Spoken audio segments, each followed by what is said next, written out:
Hello बच्चों। तो आज अपन पढ़ते हैं फजांस रूल। और फजांस रूल क्यों पढ़ते हैं, इसका क्या इंपॉर्टेंस है, उसके बारे में बात करेंगे।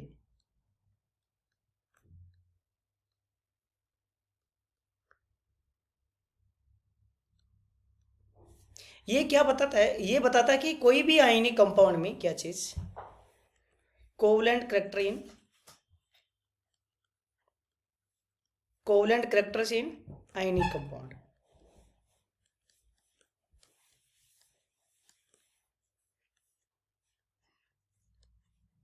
तो फजांस रूल के बारे में अगर हम बात करें, बेसिक चीज ये क्या बताता है कि कोई आयनिक कंपाउंड है उसमें क्वालिटेटिव रूप से कितना उसमें आयनिक आयनिक बॉन्ड में कितना कोवलेंट करेक्टर होगा कंपेरेटिव तरीके से, वो क्या बताता है, फजांस रूल अपन को बताता है। जैसे अपन एक एग्जांपल लेते हैं, कोवलेंट करेक्टर का मतलब क्या होता है ना। जैसे कोवलेंट बॉन्ड या कोवलेंट करेक्टर का मतलब होता है सिंपल सा शेयरिंग। शेड होगा दोनों के इलेक्ट्रॉन, मतलब दो मॉलिक्यूल के बीच में, दो एटम के बीच में इलेक्ट्रॉन का शेयरिंग होगा। एंड आयनिक कम बॉन्ड में अगर बात करें, कंप्लीट ट्रांसफर होता है इलेक्ट्रॉन का, complete transfer of electron. Ionic bond में इलेक्ट्रॉन का कंप्लीट ट्रांसफर होता है, but in case of covalent bond में क्या होगा, जस्ट शेयरिंग होगी। और आयनिक बॉन्ड में कंप्लीट क्या होगा, ट्रांसफर होगा। जैसे अपन एक एग्जांपल लेते हैं और एग्जांपल से इस चीज को समझने की कोशिश करते हैं। एग्जांपल क्या है, अपने पास NaCl है। तो इसमें अगर हम बात करें, Na ने कंप्लीट अपना इलेक्ट्रॉन डोनेट कर दिया, किसको बताओ, क्लोरीन को। तो क्लोरीन पे नेगेटिव चार्ज और ये चार्ज क्या है, पॉजिटिव। तो अगर कंप्लीट इस पे पॉजिटिव चार्ज होता और कंप्लीट अगर इस पे नेगेटिव चार्ज होता, दोनों पे कंप्लीट पॉजिटिव और नेगेटिव चार्ज होता, तो यहां पे अगर हम बात करें तो क्या होता बताओ। तो इनके बीच में परफेक्ट आयनिक बॉन्ड होता। बट कोई भी बॉन्ड परफेक्ट आयनिक या कोवलेंट बॉन्ड नहीं होता है। Not a single bond, nature में कोई भी परफेक्ट आयनिक या कोवलेंट बॉन्ड नहीं होता है। अब अगर हम बात करें, केटाइन पे प्लस चार्ज आया है, किस पे बताओ, केटाइन पे प्लस चार्ज आया है। और केटाइन पे प्लस चार्ज आने की वजह से जो अट्रैक्शन है इलेक्ट्रॉन का, उसकी टेंडेंसी बढ़ गई, मतलब जेड इफेक्टिव बढ़ जाएगा।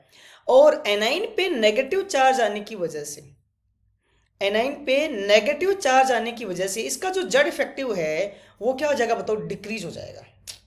जेड इफेक्टिव क्या हो जाएगा बोलो, डिक्रीज हो जाएगा। मतलब केटाइन पे प्लस है और एनाइन पे क्या चार्ज आया, माइनस। तो केटाइन पे प्लस आने की वजह से इसका जेड इफेक्टिव क्या हो गया बताओ, इंक्रीज। और एनाइन का जेड इफेक्टिव क्या हो गया, डिक्रीज हो गया। ठीक है।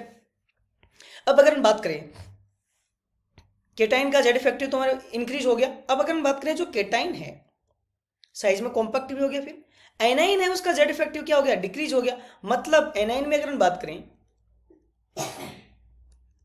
एनाइन में पहले इलेक्ट्रॉन क्लाउड इसका क्या होता है, एकदम सिमेट्रिकल रूप से इस तरह से नेगेटिव चार्ज डिस्पर्स था, इस टाइप से।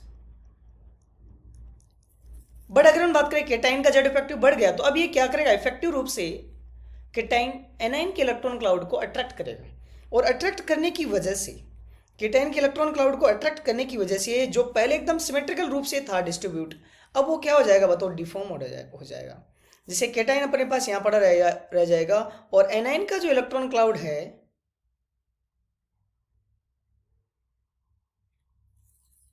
इस तरह से क्या हो जाएगा बताओ, डिफॉर्म हो जाएगा।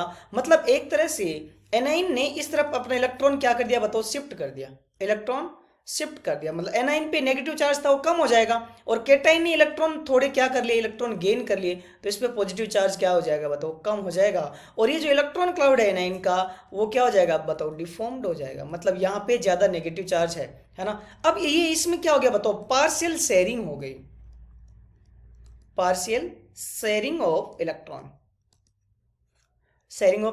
पार्शियल शेयरिंग होगी। और पार्शियल शेड होने को ही क्या बोलते हैं अपन बताओ, कोवलेंट करेक्टर। इसमें को क्या बोलते हैं, इसमें स्लाइट क्या आ जाएगा बताओ, कोवलेंट करेक्टर आ जाएगा, बिकॉज शेयरिंग ऑफ इलेक्ट्रॉन हो गया। और शेयरिंग ऑफ इलेक्ट्रॉन होते ही बॉन्ड के करेक्टर कौन से हो जाते हैं, कोवलेंट, है ना। अब अगर हम बात करते हैं, तो इस ये जो केटाइन है, केटाइन क्या कर रहा है, एनएन के इलेक्ट्रॉन को खींच रहा है। एनएन के इलेक्ट्रॉन को खींच रहा है कौन, केटाइन। तो इसको अपन बोलेंगे पोलराइजिंग पावर।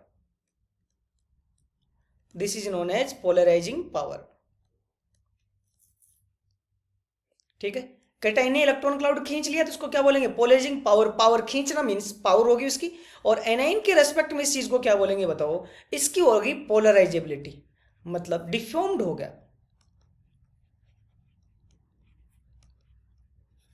इलेक्ट्रॉन क्लाउड क्या हो गया बताओ? एनाइन का डिफॉर्म्ड हो गया। ठीक है, तो इसी चीज को अपन क्या बोलते हैं? पोलराइजेशन। मतलब केटाइन का इलेक्ट्रॉन क्लाउड खींचना किससे? एनाइन से। इस सिस्टम को, इस फिनोमेनन को अपन क्या बोलते हैं? Polarisation. And due to this phenomenon क्या होता है? कंपाउंड में कोवलेंट करेक्टर इंड्यूस हो जाता है। कोवलेंट करेक्टर इंड्यूस हो जाता है। ठीक है, अब अपन बात करते हैं कि जो केटाइन का पोलराइजिंग पावर है उसकी स्टडी करते हैं।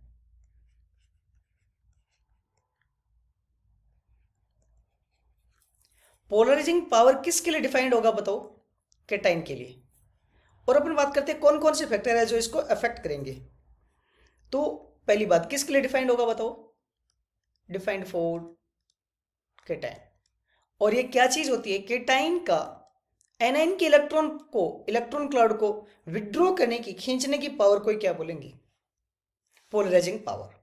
अब अगर हम बात करें केटाइन पे जितना ज्यादा पॉजिटिव चार्ज है वो एनाइन को उतना ही क्या करेगा? विड्रॉ करेगा। तो जो पोलराइजिंग पावर है वो डायरेक्टली प्रोपोर्शनल हो जाएगी किसके बताओ? Positive charge. किसकी हो जाएगी? Positive charge. जितना ज्यादा पॉजिटिव चार्ज है वो क्या करेगा? वो केटाइन उतना ही अच्छा एनाइन से इलेक्ट्रॉन क्लाउड खींचेगा। तो इसमें अगर मैं तुमसे कुछ एग्जांपल दूं और बताना है कि कंपेयर पोलराइजिंग पावर, क्वेश्चन है कि क्या कंपेयर करना है बताओ? पोलराइजिंग पावर कंपेयर करना है। फर्स्ट क्वेश्चन है Na+, फिर Mg+2 और फिर एल्यूमिनियम+3। इन सब में एक बार देखिए बताओ पोलराइजिंग पावर सबसे ज्यादा किसकी है? सबसे ज्यादा पोलराइजिंग पावर किसकी होगी? एल्यूमिनियम+3 की, बिकॉज इस पे ज्यादा चार्ज है। फिर Mg+2 एंड देन Na+। फिर एक क्वेश्चन और दे रहे हैं, जैसे Sn+2 है और Sn+4 है। Sn+4 पोलराइजिंग पावर किसकी ज्यादा होगी? Sn+4। जैसे थैलियम+1 है और थैलियम+3 है, किसकी पोलराइजिंग पावर ज्यादा होगी? थैलियम+3 की। जितना ज्यादा चार्ज पोलराइजिंग पावर उतनी क्या होगी? ज्यादा। जैसे नेक्स्ट एग्जांपल मैं तुमसे दूं कि Pb+2 और Pb+4 किसका ज्यादा होगा बताओ? जितना ज्यादा चार्ज पोलराइजिंग पावर उतनी ज्यादा होगी। ठीक है, नेक्स्ट अपन बात करते हैं किसके बारे में बताओ? साइज। साइज पोलराइजिंग पावर को क्या इंपैक्ट करेगी? ये तभी करना है जब चार्ज सेम हो जाए। तो पोलराइजिंग पावर साइज के क्या हो जाएगी बताओ? इनवर्स, क्योंकि अब उस पे चार्ज डेंसिटी क्या हो जाएगी? कम हो जाएगी। तो पोलराइजिंग पावर जो है साइज बढ़ने से उसका न्यूक्लियस डीप स्टेट हो जाएगा। अब वो आयनाइन के इलेक्ट्रॉन क्लाउड खींचने में कम कैपेबल होगा। क्या होगा बताओ? कम कैपेबल होगा। तो साइज की क्या हो जाएगी बताओ? पोलराइजिंग पावर इनवर्स हो जाएगी। इसमें मैं तुम्हें दो क्वेश्चन दे रहा हूं और कंपेयर करके बताना। जैसे Na+ है, लिथियम+ है,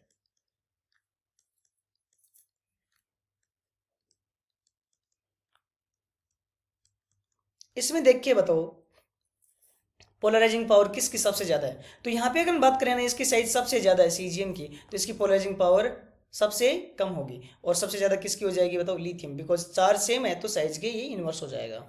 फिर सेकेंड ग्रुप में बात करें बेरिलियम+2, मैग्नीशियम,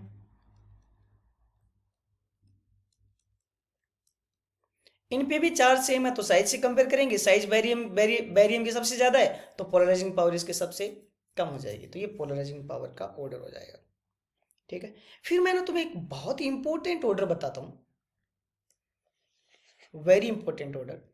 वो जेड फैक्ट्री से आता है। अगर किसी सिस्टम में आउटरमोस्ट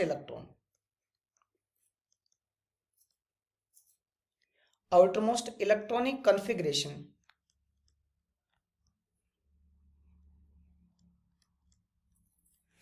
अगर 8 इलेक्ट्रॉन स्पीसी है कोई आउटरमोस्ट में,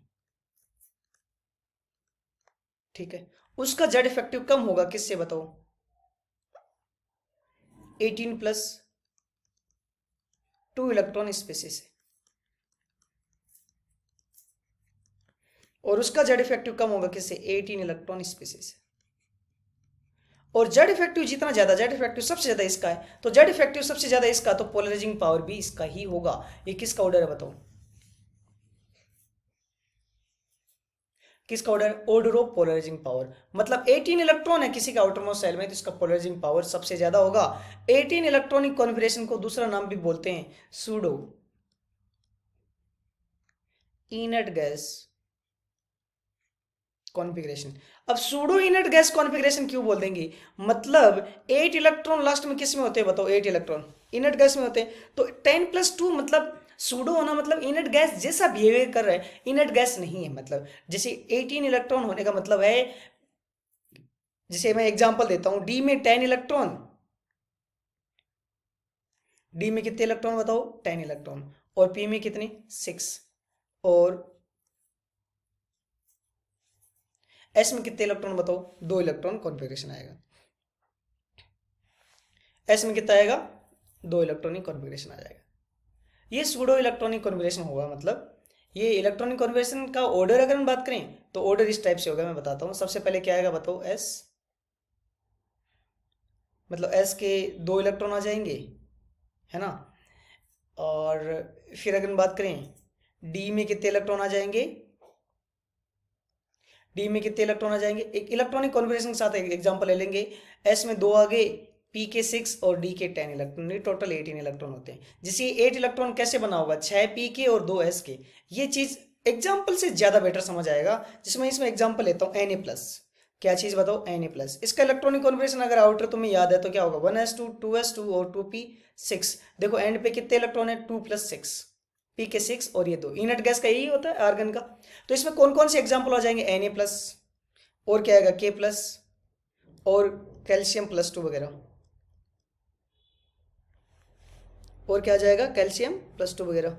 जैसे बात करते हैं 18+2 इलेक्ट्रॉनिक कॉन्फ़िगरेशन क्या होगा? जैसे मैं तुम्हें एक इलेक्ट्रॉनिक कॉन्फ़िगरेशन देता हूँ, किसका? Sn का। Sn का इलेक्ट्रॉनिक कॉन्फ़िगरेशन तुम चीट करके एक बार देख सकते हो, जहां पे तुमने इलेक्ट्रॉनिक कॉन्फ़िगरेशन पढ़ा है उसका इलेक्ट्रॉनिक कॉन्फ़िगरेशन होगा 4s2, फिर 4p6, फिर 4d10, ठीक है, फिर 5s2 और 5p6, ये होगा। इसमें टोटल ऐड करो, देखो 18+2 आएगा। यहां तक ये कितना हो जाएगा? 18, है ना।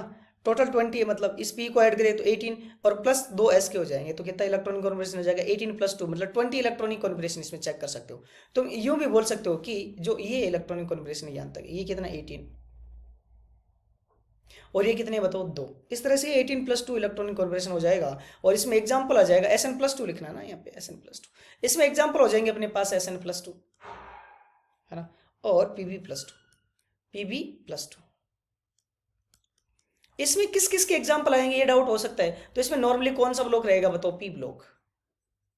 कौन सा रहेगा? P block. और इसमें क्या आएगा? S block.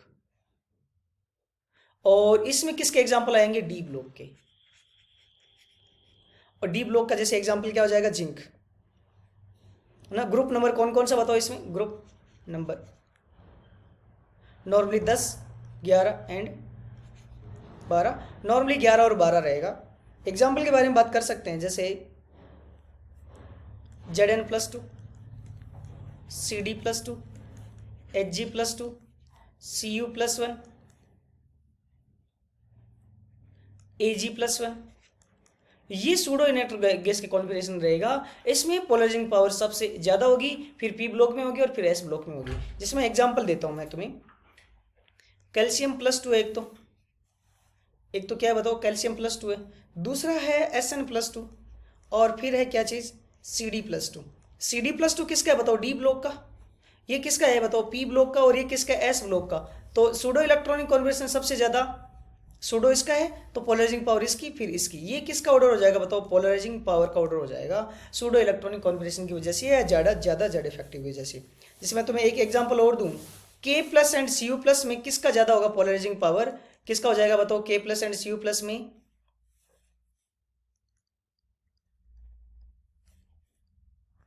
K+ and Cu+ में सूडो इनर्ट गैस होने की वजह से Cu+ का ज़्यादा हो जाएगा एज कम्पेयर टू K+। क्यों बताओ? ये डी ब्लॉक है और ये क्या है बताओ? S block. तो सबसे ज़्यादा डी ब्लॉक का, फिर पी का और फिर एस का क्या होगा? इलेक्ट्रॉनिक कॉन्फ़िगरेशन होगा pseudo inert gas electronic configuration, ठीक है। जैसे मैं बोलूँ एक Na+ है और एक Ag+, किस में ज़्यादा होगा? सीधी सी बात है कि ये डी ब्लॉक का है तो इसका ज़्यादा होगा। किसका? डी ब्लॉक का पोलराइजिंग पावर ज़्यादा होगा as compare to S block. As compare to S block. ठीक है,